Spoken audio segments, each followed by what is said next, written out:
We begin our program today with some reflection. We all remember where we were when we heard the news around 8:46 September 11th, 2001. I was in my office at Laura Secord Secondary School when local radio announcer Rob White announced what had happened. I hung by the radio for most of that morning, bringing the news to other teachers along the hallway in the upstairs area at Laura Secord Secondary School. It was devastating. Debbie Zimmerman at the time was Niagara's regional chair, and Noel Buckley was president of Niagara Falls Tourism. As public officials, they were involved in much of our region's response to the tragedy. Debbie and Noel, we welcome both of you. Debbie, where were you when you first heard the news? That's interesting. I was sitting in a finance meeting at the region of Niagara, and at the time we were looking at bringing in new insurance, a number of insurance policies. So we had some colleagues in from Toronto, and one of my staff came in and said, "You've got to come in here and see this." And it was when the first tower hit. I went to my office and sat there and just in absolute disbelief. But the irony of it was the colleagues in the room from Toronto were watching their colleagues in New York City who were in the same building, who had just left for Toronto for that building. So everybody was unsure of whether or not those people were well, were safe. It was to this day, it is hard to have this conversation with you because what happened to so many people is devastating. And I think the concern for us was, what do we do now as a region with Niagara Falls, the power plant, the border? But we had a very good team. In fact, I talked to some of them last night, asking for their recollections of that day. And I think the aftermath of that as well. Noel, I know you were at a golf course and you were with a number of American journalists who must have been worried that they were not going to be able to get back home. We were with, I was at Legends on the Niagara. I wasn't golfing for a living, obviously, but I was at Legends. We were helping organize the launch of promoting that significant facility back then.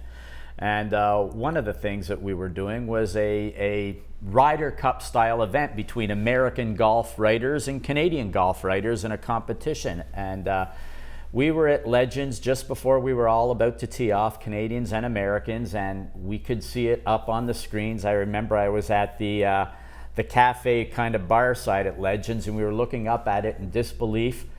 Obviously, the day came to a very abrupt end. Americans, we tried to help them find their way home quickly. They were most interested in that.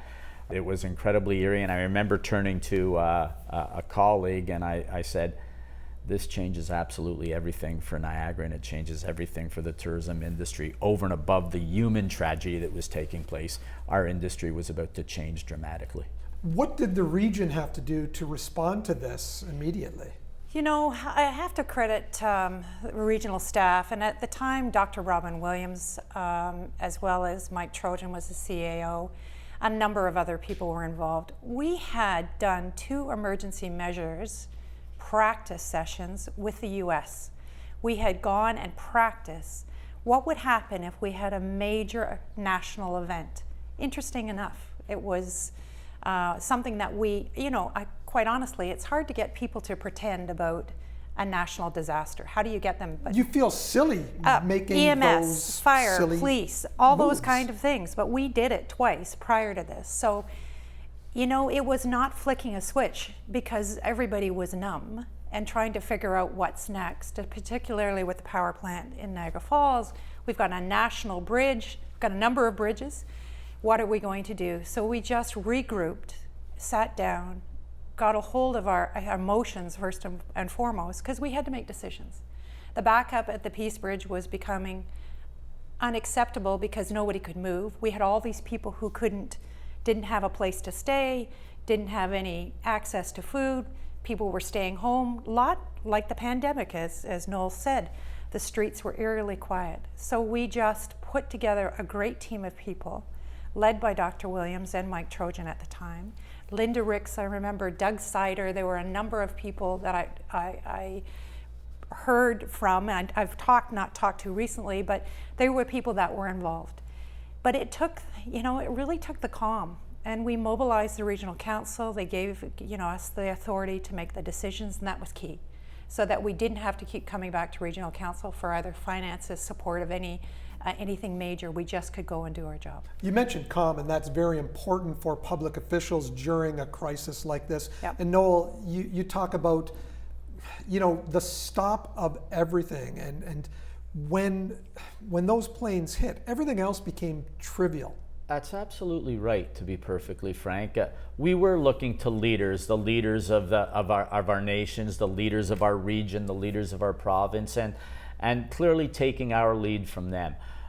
When the leaders did decide that there was going to be a requirement to try to open up the border to some degree of traffic, and how do we get moving, and how do we create some normalcy, and President Bush said, go visit Disney World and all the different things that he said at the time. I was heavily involved with Tourism Canada at the time, the Canadian Tourism Commission, and almost immediately after the border was opened, I was asked to attend with a number of colleagues from Canada to meet with colleagues in Chicago, also on the tourism side, about how do we try to normalize this. And I'll never forget going to the border. I crossed at Queenston, Lewiston. I was living in St. Catharines at the time.